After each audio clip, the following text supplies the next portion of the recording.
Am I the a-hole for saying no to my boyfriend's friend moving in? Plus mini update. Original post. Me 27 female and my boyfriend 29 male share a 2-bedroom townhouse together. That's small, but good enough for 2 people just starting. After I got home from work today, my boyfriend lets me know he told his friend it's okay for him to move until he gets back on his feet. He also let me know he told his friend he didn't have to pay anything towards bills. I currently pay 80% of the bills in the house, and I suggested he at least put money towards the groceries, as adding another adult will change the weekly budget. But then he lets me know that his friend's 4 kids will be coming to stay every other weekend. In our small 2-bedroom townhouse, mind you. So, I explained to my boyfriend that this greatly impacts our privacy. I explained as a nurse working 12 to 16 hours days, I like to come home and rest, and I value my home being a quiet place to relax. I also want to add that his friend is not homeless. He does have a place with roommates. He just doesn't like them. And he also makes more money than I do. So am I the a-hole for not wanting him and his kids move into our place? Now for the top comments before reading the update. Not the a-hole. Your boyfriend wants to have his friend stay but contribute nothing, despite having the means to do so. And he also wants the friend's children to stay 2 weeks a month? 4 of them? In a 2-bed house with both rooms occupied? How long before you get thrown out of your room for them? Or left to babysit them, feed them? This situation is gonna end in tears and serious fighting. You need to sit your boyfriend down and have a serious discussion about this.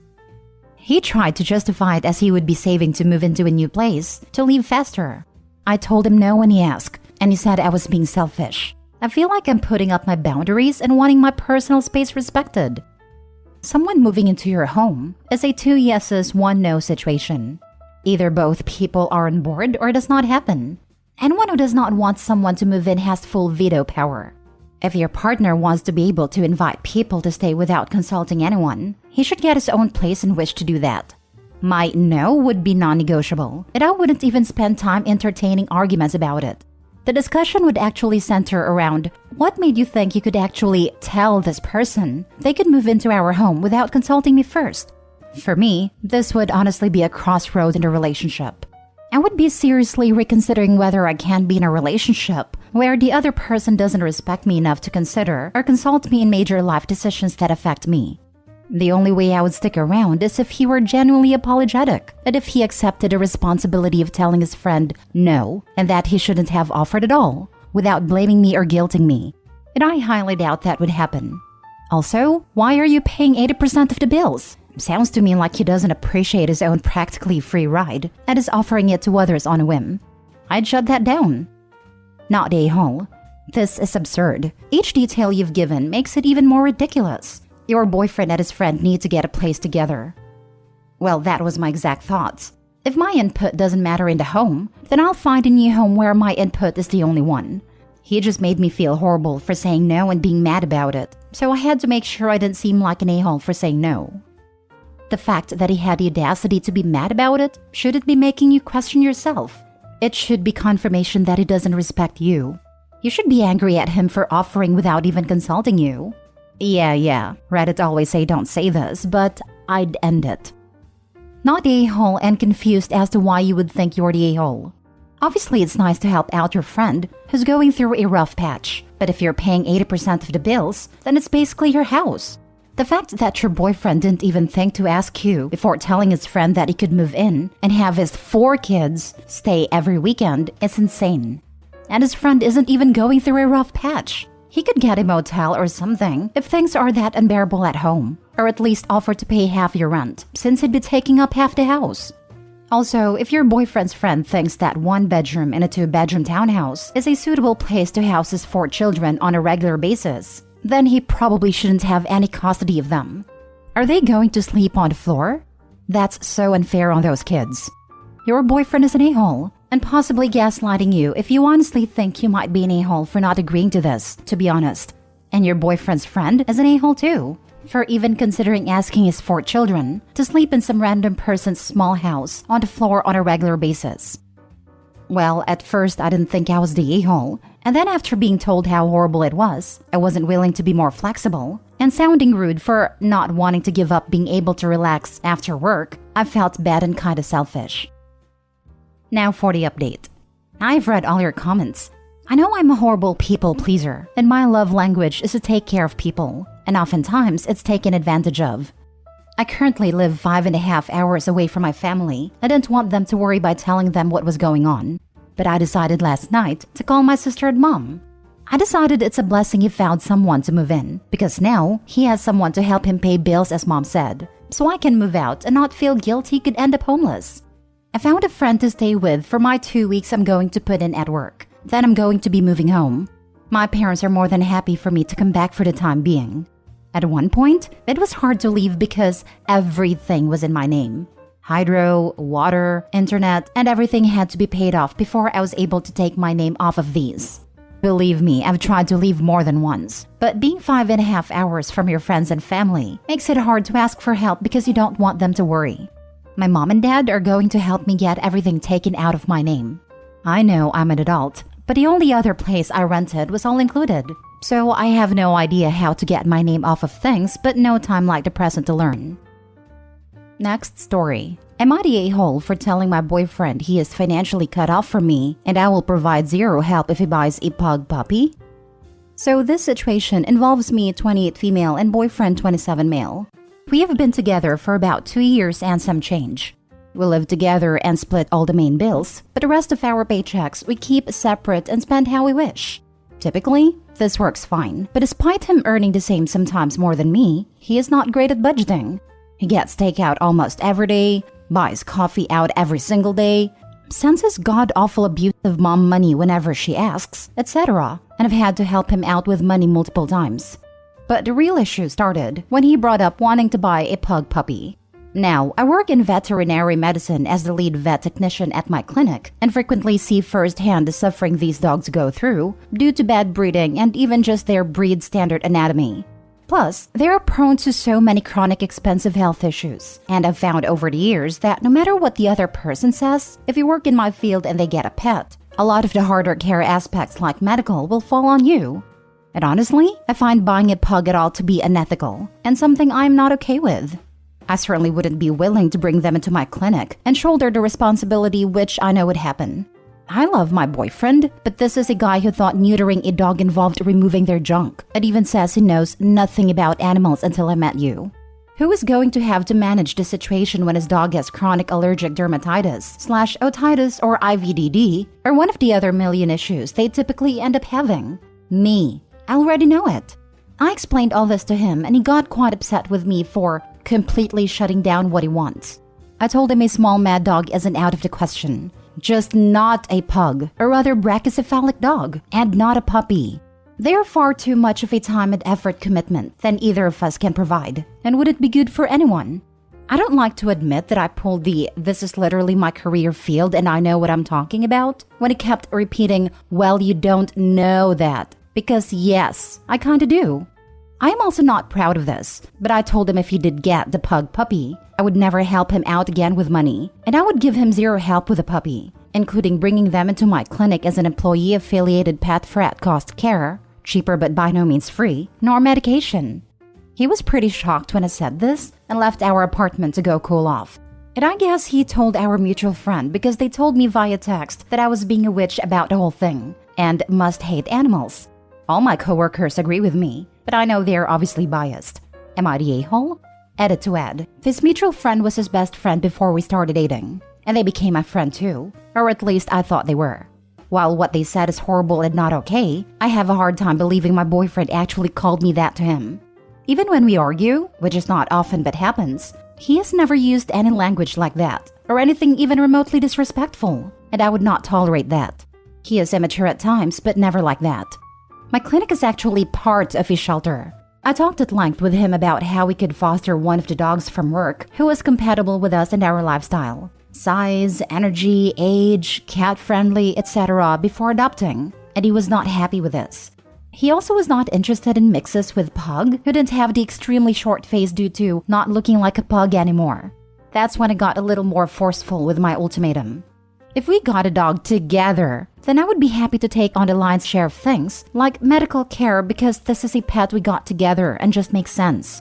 I got my cat before dating him, so my cat, and I've never asked him to shoulder any aspect of her care, other than feeding her if I was going to be home late from work or something similar. Have never had an issue like this before, so that's one reason I'm a bit lost on if I was really in the wrong or not. I appreciate all the comments a lot. I'll be in the comments, but I think this addressed the most common inquiries.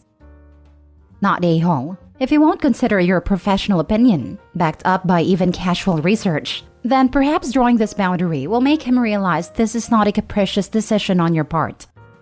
If you won't consider your professional opinion, then he doesn't respect you and what you do for a living. And he is playing the card of, I want what I want despite what I want being a really bad decision, so you need to get on board and make it work for me and support me. Foot stomp. Yeah, you found yourself a reasonable and thoughtful partner. I'm just flabbergasted that OP told him this breed of dog tends to suffer and become ill, and he's still insisting on getting one because he thinks they're cute. I'll be questioning the heck out of my relationship with someone who insists it's okay to contribute to the suffering of a living creature just because he wants to. Not a-hole. First of all, I 100% agree with everything you wrote about pugs. Second, if he cannot afford his regular expenses, then it is completely irresponsible for him to get any dog. Setting the boundary that he will not subsidize these poor financial choices is something you should be proud of. Your boyfriend is acting like a spoiled child, and anyone that calls you a witch is not a mutual friend. I love pugs. I have a pug tattoo, pug toys and books. Even my car has a pug-themed license plates. However, I don't own one mainly due to the medical issues they can have. It's extremely hard for me to justify owning one. Opie's not a-hole. She should reconsider this relationship with this immature reaction, plus involving friends to insult her. Not a-hole. Those poor dogs can barely breathe. Tell him to just do a little research, and he'll see you're right. Maybe show him some puppies on a shelter website, so he can find one of a different breed to adopt. Last story. Am I the a-hole for asking my husband to file a police report against my deceased father-in-law? My husband, male 30, and I, female 27, are preparing to buy our first home. We both work full-time, making above minimum wage, but not enough that either of us can get a home with our single income. Yesterday, in a conversation with a bank, we were informed that there are 4 collections accounts in my husband's name, all going back to 2018. Power, internet, and 2 credit cards. And after a few hours, we were able to link each of these accounts to his father's previous address. The bill is just shy of $6,000. After multiple conversations, we have realized the only way to clear this debt from causing issues to his credit rating is to file a police report for fraud.